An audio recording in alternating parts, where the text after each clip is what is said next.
It was a time of change and uncertainty for the people of Israel. The days of the judges were coming to an end, and Samuel, the faithful prophet and leader, had grown old. His sons, Joel and Abijah, had taken over some of his duties, but they were nothing like their father. They were corrupt, accepting bribes and twisting justice to their own advantage. This caused unrest among the Israelites, who longed for a different kind of leadership. One day, the elders of Israel gathered and decided to approach Samuel with a bold request. "Give us a king to judge us, like all the nations around us," they said. Samuel was troubled by their words. He had faithfully led the people under God's guidance, and now they were asking for a human king instead of trusting God to be their ruler. Deep in thought, Samuel turned to God in prayer, seeking wisdom on how to respond. The Lord spoke to Samuel, saying, "It is not you they have rejected, but they have rejected me as their king. They have turned away from me, just as they have done from the day I brought them out of Egypt. Give them what they ask for, but warn them of the consequences." With a heavy heart, Samuel returned to the elders and delivered God's message. "You want a king, but let me tell you what having a king will mean. He will take your sons and make them serve in his army, work his fields, and craft his weapons. He will take your daughters to be his cooks and servants. He will seize the best of your fields, vineyards, and livestock for himself. You will become his subjects, and one day, you will cry out to the Lord because of the king you've chosen." The people listened to Samuel's warning, but their minds were made up. No. They insisted. We want a king to lead us, to go out before us and fight our battles, just like the other nations. Reluctantly, Samuel obeyed God's command. He told the people that the Lord would give them a king, and then he sent them back to their homes.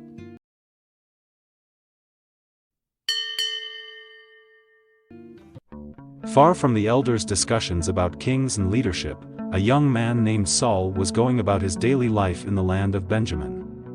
Saul, the son of a wealthy man named Kish, was tall and strikingly handsome, standing head and shoulders above everyone else in the land.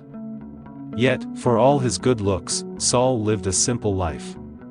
He was no prince or warrior, just a man from a small tribe. One day, Saul's father came to him with a problem. Some of their donkeys had gone missing, and Kish needed Saul to find them. Obediently, Saul set out with one of his father's servants to search for the lost animals. They traveled far and wide, through the hills and valleys, searching every corner of the land, but the donkeys were nowhere to be found. After several days, Saul grew discouraged. "Let's go back," Saul said to his servant. "My father will stop worrying about the donkeys and start worrying about us." But the servant had another idea. "In this town, there is a man of God," he said. "Everything he says comes true. Let's go see him. Perhaps he can tell us where the donkeys are." Saul agreed, and they made their way to the town where the prophet Samuel lived. Little did Saul know, his search for lost donkeys was about to take a divine turn. The day before Saul arrived, the Lord had spoken to Samuel. "Tomorrow, I will send you a man from the land of Benjamin. He is the one I have chosen to rule over my people Israel. He will deliver them from the hands of their enemies." So when Samuel saw Saul approaching, God's words echoed in his mind, "This is the man." Saul, unaware of the significance of this moment, approached Samuel and asked, "Can you tell me where the seer's house is?" "I am the seer," Samuel replied. "Come with me to the high place. You will eat with me today, and tomorrow I will tell you everything that is in your heart. As for the donkeys you lost 3 days ago, don't worry about them. They have been found. And to whom is all the desire of Israel turned, if not to you and your whole family?" Saul was taken aback. "But I'm from the smallest tribe in Israel, and my family is the least important in Benjamin. Why are you saying such things to me?" Without answering directly, Samuel invited Saul to a feast. He gave him a place of honor at the table and treated him with great respect.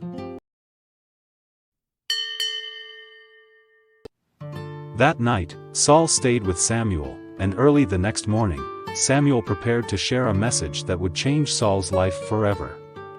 As the sun rose, Samuel took Saul aside privately. The time had come to reveal God's plan. Samuel took a flask of oil and poured it over Saul's head, anointing him as king over Israel. "The Lord has anointed you ruler over his inheritance," Samuel said. To reassure Saul, Samuel told him about several signs that would confirm this calling. He described the people Saul would meet on his way home and the events that would unfold. "The Spirit of the Lord will come powerfully upon you, and you will prophesy with the prophets," Samuel said. "You will be changed into a different person." Everything happened just as Samuel had foretold. As Saul journeyed home, he met a group of prophets, and the Spirit of God came upon him. He began to prophesy alongside them, and those who knew Saul were amazed. "Is Saul also among the prophets?" they asked in astonishment. Though Saul had been anointed as king, he didn't immediately take on his royal duties. He kept the news to himself, returning to his daily life for a time, perhaps uncertain about what the future held. Not long after, Samuel called the people of Israel together at Mizpah. It was time to publicly reveal the man God had chosen to be their king. Samuel stood before the gathered crowd and reminded them of how God had delivered them from Egypt and protected them from their enemies. But the people had rejected God's leadership, demanding a human king. Still, God had granted their request. Samuel began the process of selecting the king by casting lots, starting with the tribes. The tribe of Benjamin was chosen, and from within Benjamin, the family of Kish was selected. Finally, Saul, the son of Kish, was chosen as the new king of Israel. But when the people looked around for Saul, he was nowhere to be found.